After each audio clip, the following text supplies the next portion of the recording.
ब्रजेश जी, हाथ ऐसा तो आप ही है, के सामने जोड़े जाएंगे। सुनो ब्रजेश जी, ऐसा है, आज ये आलोचना उसका समय नहीं है। मैं आपको बता दूं, अभी प्रवीण जी को मैं सुन रहा था और मनोज जी को सुन रहा था, सबको सुना, हरीश जी को। मैं आज आपको बता दूं कि जिस तरीके से व्यापारी 21 दिन में, अर्थशास्त्री 21 दिन में, इसको भाई कोई बुरा मत मानिएगा, हम आपके साथ हैं पूरी तरीके से। और अगर सरकार कह देगी कि 30 अप्रैल के बाद सरकार के आंकड़े में जितने किसान हैं, सक्षम किसानों को अगर कुछ परिवार के तरीके से अगर आप बांट दोगे तो देश में एक आदमी भूख से नहीं मरेगा। मैं आपसे वादा करता हूं, किसान के पास सब कुछ है, लेकिन जितना प्राइवेट सेक्टर है, अधिकारी हैं, नेता हैं, देखो विधायकों सांसदों ने कहा कि हमारे विधायक निधि से फेसबुक पे चल रहा है, इतने लाख रुपए दे दिया। अरे तुम्हारे बाप की है विधायक निधि? तुमने क्या दिया अपने खेत खरियान से? आज देश को जरूरत है, मैं किसान का बेटा हूं, देश के लिए जो देना पड़ेगा वो किसान देने को तैयार है। लेकिन अगर 20 दिन में लॉकडाउन हटाया गया, देखो इस बीमारी के बारे में बहुत बड़ा वैज्ञानिक तो नहीं हूं, लेकिन हमारा सुझाव है कि गांव ग्रामीण में उनकी जांच हो, किसानों को इसके सुझाव दिए जाएं कि इस तरीके से आपको रहना है, और इसके जांच और जो नमूने हैं उसका चेकअप किया जाए, और कहीं कुछ नहीं घाटा वाटा होगा।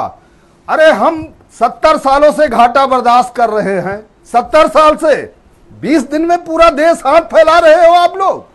70 साल से घाटे की खेती कर रहा हूं, फिर भी नहीं मरा हूं, फिर भी देश के साथ खड़ा हूं। आज चैनल से भारत समाचार के कह रहा हूं कि एक एक किसान देश के साथ खड़ा है, सरकार के साथ खड़ा है। 20 दिन में कौन सी ऐसी बात आ गई? विधायक सांसद कह रहे हैं निधि से दे रहा हूं, क्या दे रहे हो भाई? निधि कहां से आई? जो हमारा टैक्स, जो देश का पैसा आता है, वो निधि तुम्हारी बाप की बपौती हो गई? क्या नाटक बना रखे हैं विधायक सांसद? उन्हीं के लिए सब कुछ, सरकार उनके इशारे पे। देश अगर गांव ग्रामीण को छोड़ देगा ब्रजेश जी, मैं फिर भी कहता हूं कि अगर इस हिंदुस्तान को, भारत को जिंदा रखेगा तो किसान रखेगा। आज BMW की फैक्ट्री नहीं चल रही, बड़े बड़े रेस्टोरेंट नहीं चल रहे, लेकिन गाय दूध दे रही। किसान खेत में जैसे काम करता था वैसे कर रहा, रात में भी कर रहा, दिन भी कर रहा है। सोच बदलो। अगर दुनिया को कोई जिंदा रख सकता है तो किसान, गांव ग्रामीण। कल अनाज नहीं होगा तो कहां से पैसे लाओगे, कहां से निधि आएगी? विधायक जी, सांसद जी, शर्म खा, चुल्लू भर पानी में डूब मरो। निधि की आप बात करते हो? मैं किसान का बेटा हूं, उत्तर प्रदेश और हिंदुस्तान के किसानों की तरफ से। किसान भी एक किसी आदमी को भूख से नहीं मरने देगा। मैं उत्तर प्रदेश के मुख्यमंत्री को वादा करता हूं कि गेहूं खरीदारी में अगर प्रदेश को कुछ जरूरत है तो हर क्विंटल पे हमारे ऊपर लगा दो, हर किसान एक एक दाना आपके देगा और तुम्हारे साथ खड़ा है। धन्यवाद भाई हरनाम सिंह। आप ही जैसे योग्य, बेहतर नागरिक, जिम्मेदार नागरिक, देश को मजबूती के साथ खड़े रखने वाले किसान भाई जो हमारे अन्नदाता हैं, शायद ये देश की एकता, इस देश की ताकत, इस देश की मजबूती, और हम सब भारतीय समाज खड़ा है तो उसके बहुत बड़े पिलर आप लोग हैं।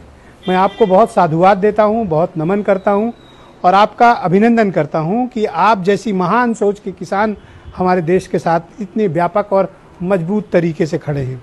आपने नेताओं को भी आईना दिखाया, मैं आपसे 100% सहमत हूँ। बहुत बहुत शुक्रिया, धन्यवाद, थैंक यू। आप सभी का बहुत बहुत धन्यवाद इस कार्यक्रम को देखने के लिए, थैंक यू।